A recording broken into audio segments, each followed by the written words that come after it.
Another 3:30 kickoff, this one on FS1, Michigan State at Maryland. And Michigan State, man, the expectations were high. They were ranked in the top 20. They've come down a little bit. Now at Maryland, they are a 7.5 point road dog with a total of 60.5. Overreaction on Michigan State the past 2 weeks or justified?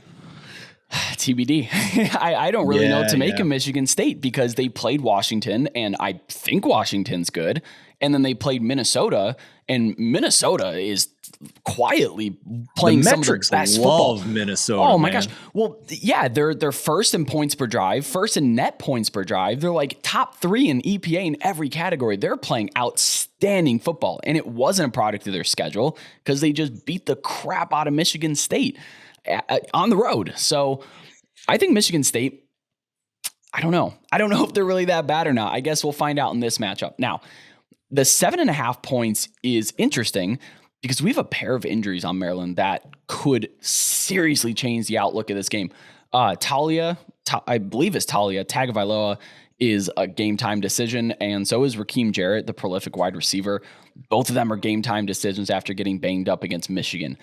That's concerning, but because this line has stayed at 7.5 and not moved toward Michigan State, that tells me that people that are in tune with Maryland know something about their statuses or are optimistic that they're going to play. So I'm going to treat this game as if these two are playing because the line movement and the market is telling me that they're probably going to play. So if they play, Maryland is a very good football team. They not only played with Michigan, I think they outplayed Michigan. They had some terrible turnover luck. Bill Connolly releases post-game box scores and shows turnovers versus expected turnovers. And Maryland had an expected turnover metric of 0.4, but they had 3 turnovers. And Michigan had half of the turnovers that the box score said was expected of that game. So turnover-worthy plays. Michigan had a lot of turnover luck in that. One thing to be concerned about, though, with the Terps is that Blake Corum rushed the ball 30 times for 243 yards and a pair of touchdowns. They gassed him for 8.1 yards per carry. Run defense, not that great. Good news, Michigan State can't run the football. They're 103rd in the country in rush EPA per play. So I'm not terribly concerned about that.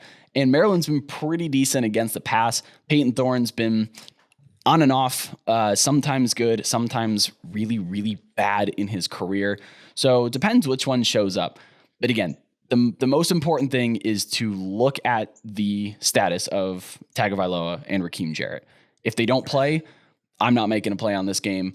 But again, the market's kind of hinting that they're trending toward playing, or the market expects them to play because this line movement is here. But like we saw in the NFL recently with the Chargers and Justin Herbert, that line could move really fast if we see that they're not practicing leading up till kickoff. Gibbons, while I lay out why I think I'm going to take the points here on Michigan State, see if you can pull up. Yeah, I know. See, while I'm explaining this, see if you can pull up the difference between these two teams according to SP Plus, because I'm curious if it's close or very different than FPI. ESPN FPI has these two teams pretty darn close, only 2 points apart. Maryland favored by 2 on a neutral field. And we're getting a spread here on Michigan State that's 7.5. Now, I understand the past 2 weeks, Michigan State has lost and didn't look particularly good doing it. Tough road matchup all the way out in the Pacific Northwest against a quarterback they've had trouble with in the past, and a team in Minnesota that is apparently, all stats are telling us, one of the top 10 teams in the country potentially here. So perhaps a nice buy low spot here on Michigan State to bounce back. And we don't need them to win the game. We just need them to stay within a possession. There's an 8 out there now on Michigan State as well. Actually, more 8s than 7.5. So clearly the market disagrees with what I'm saying here. And, I reserve the right to change my opinion here. But what does SP Plus tell us here, Gibbons, about this? 1.5 on a neutral field. So wow, so it's close to the same. Yeah, the power ratings really do like that. But again, doesn't that market holding and moving toward Maryland? Sure. And you could read that 2 different ways. You can read it as, okay, they're very firm on Maryland. We've seen it specifically with Michigan State twice, where the line's been moving away from them, but we're like, no, we're on Michigan State. And then we're like, oh, wow, that was the wrong side. Now, we could see it that way, or we could see it the other way in that this is just an overreaction to how poorly Michigan State's played in the past 2 games. One other thing that people should keep in mind too, because Gibbons makes a good point about market movement and max bets are moving this towards Maryland, but max bets in the middle of the week are lower limits than they are closer to kickoff. So I am curious if we see some buyback here when the limits go up closer to the weekend. In my opinion, that is the stronger opinion than a midweek line movement. So that's important context for everybody out there if you're trying to track the line movement based on sharp money. And this goes for the NFL as well. Line movement closer to kickoff carries a lot more weight than line movement earlier in the week. So just keep that in mind. So we'll see what happens with this line. But right now, middle of the week, it is moving towards Maryland. And I feel comfortable taking Michigan at +8 here in the middle of the week. And we'll see what the rest of the week plays out with the line movement as limits go up at books across the world. Yeah, and injuries are tough to track in college because colleges aren't required and don't release injury reports. So you really have to follow the beat. Too, yeah.